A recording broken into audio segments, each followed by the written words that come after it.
네, 미국 현재 경제 동향에 대해서 알아드리는 맨해튼 나우 시간입니다. 오늘은 오하이오 주립대학교 자산관리학과의 겸임 교수이자 JC 회계법인 대표로 계신 지호준 박사님과 말씀 나눠보겠습니다. 대표님 안녕하세요. 안녕하십니까? 네, 대표님 오늘은 주택시장에 조금 포커스를 맞춰서 얘기를 해보려고 합니다. 지난 한 해 동안 주택시장이 굉장히 화랑이었죠. 이렇게 팬데믹 속에서도 화랑세를 띌 수 있었던 이유가 뭐였습니까? 네, 작년도에 미국 주택시장은 정말 활활 타올랐습니다. 그 대표적인 이유로 두 가지만 꼽자라고 하면은 첫 번째는 공급의 부족, 두 번째는 낮은 이자율이라고 말씀을 드릴 수 있을 것 같습니다. 공급 부족이 사실 더 큰 영향을 차지했다라고 볼 수가 있을 것 같은데요. 사실상 2020년도의 자료가 참 흥미로운 자료가 많았습니다. 그 중에 하나가 이 전년도 2019년도 대비 미국에 있는 주택 공급량이 사실 물량이 거의 40%에 가깝게 하락을 했습니다. 감소했습니다. 예를 들면은 저희가 있는 이 콜럼버스 지역만 하더라도 일반적 평균적으로 주택 보유량이 한 6,000개 정도의 물량이 항상 평균적으로 준비되어 있었었는데 2020년도에는 한 2,000가구밖에 준비가 안 되는 이런 공급 부족 현상이 많은 영향을 차지하고 있었었고요. 또 동시에 아시다시피 기록적으로 낮은 이자율 때문에 더 많은 주택 구매자들의 그런 수요가 있게 됨으로 말미암아서 사실 주택 시장의 이런 활황이 계속됐다라고 보실 수 있겠습니다. 네, 주택 공급 부족과 낮은 이자율이 주택 경기에 붐을 일으켰다고 말씀을 해주셨는데요. 그렇다면 어떤 한계점들이 이런 공급 부족 현상을 야기했습니까?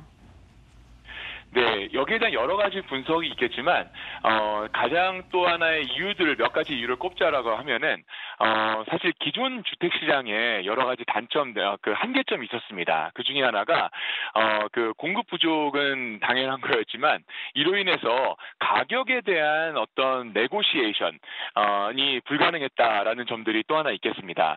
일반적으로 미국에서 주택을 매매할 때는 매도인과 매수자 간에 가격 협상을 하게 되는데 그래서 실제 리스팅 가격보다 한 작게는 3%, 많게는 한 10%가량의 이 가격 조정이 형성이 됩니다. 전통적으로. 그러나 2020년도에는 이런 가격 조정은 거의 불가능했고요. 오히려 프리미엄을 더 얹어서 내야 되는 거래가 형성이 되는 그런 좀 특이한 시장이 2020년 동안 지속적으로 되었다라는 그런 모습도 있었고요. 그러나 이런 부분들을 좀 메이크업하기 위한, 보충해주기 위한 주택 신축 시장에 대한 그런 공급이 이렇게 있었어야 되는데도 불구하고 안타깝게도 팬데믹으로 인해서 주택 자재 공급이 지연이 되고 여러 가지 문제가 있어서 신축 시장 또한 이런 공급에 대한 부분들, 수요에 대한 부분들을 받쳐주지 못했던 그런 한계점이 있지 않았나라고 생각을 하게 됩니다. 네, 건축 자재가 제때제때 공급되지 못한 점이 근본적인 문제점이었던 것 같습니다. 그렇다면 자영업자들도 굉장히 힘든 시간을 보냈을 것 같거든요. 구체적으로 어떤 영향이 있었습니까? 네, 이자율이 낮게 형성됐다는 것은 소비자들이 좀 더 금융 상품에 가까이 갈 수 있는 진입 장벽이 낮아졌다라고 볼 수가 있는데요.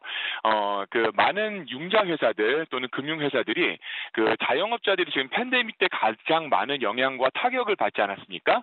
그런 문제들을 비즈니스 위험으로 감수해서 위험으로 본 다음에 사실 자영업자들에 대한 융자 서비스를 많이 제한했습니다. 더 심사 기준도 까다로워졌고 또 재정 보증에 대한 부분들도 더 많이 요구함으로 말미암아서 실제적으로 자영업자들은 이런 좋은 상품과 금융 상품이 있음에도 불구하고 이렇게 선뜻 다가가지 못하고 할 수 없는 그런 상황이 연출이 됐었고요. 이는 더불어서 매출 감소 또 재정 부담도 자영업자들이 갖게 되고 동시에 여러 가지 고용적인 문제라든가 여러 많은 문제를 갖게 됨으로 말미암아서 자영업자들이 가졌던 이런 주택 시장의 어떤 진입 장벽의 한계가 많지 않았나라고 생각을 하게 됩니다. 네, 알겠습니다.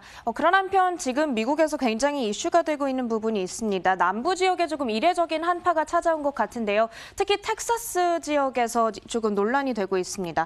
텍사스는 아무래도 미국 최대 셰일가스 생산지이다 보니까 이 원유 생산에 차질이 빚어질 우려도 제기가 되고 있는데요. 현재 현지 분위기 어떻습니까? 그 주식시장과 경기는 활발 타올랐지만 지금 미국은 많이 춥습니다. 그 미국의 절반 이상이 한파 또는 눈으로 덮여 있다라고 말해도 과언이 아닐 정도로 참 많은 영향을 받고 있는데요. 아마 그 한국에 계신 분들 같은 경우 잘 이해를 못 하실 수가 있을 것 같아요. 눈이 왔다고 해서 경기가 타격을 받는가, 경제가 타격을 받는가? 그런데 미국에 있는 남부 지역, 지금 텍사스나 아틀란타 이런 지역 같은 경우에는 사실 개설 장비가 많이 갖춰져 있지 않습니다. 그러다 보니까 이런 한파나 또는 눈이 많이 왔을 때 그 시스템이 갖춰져 있지 않아서 여기에 대한 그 적절한 대응을 못하는 경우가 참 많이 있는데요. 이번에 한파가 특히 텍사스 중심으로 이런 한파의 영향력이 바로 그것들을 많이 반증해 준다라고 보실 수 있을 것 같아요. 지금 사실 그런 모습 때문에 경기가 마비가 되고 또 여러 가지 교통사고 또는 정전, 휴교 등이 지금 계속적으로 진행되고 있어서 아마도 직간접적으로 미국 경기에 특히 남부 지역 중심으로 경제적인 어떤 타격이 있지 않을까라고 생각을 하고 있습니다. 네, 현재 지인과 이야기를 해보니까 동력 부족으로 전화 연결도 원활하지 않다고 하더라고요. 이 한파가 굉장히 심각한 상황인 것 같고요.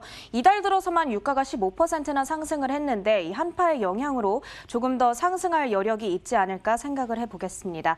네, 지금까지 지호준 박사님과 현지에서 소식 들어봤습니다.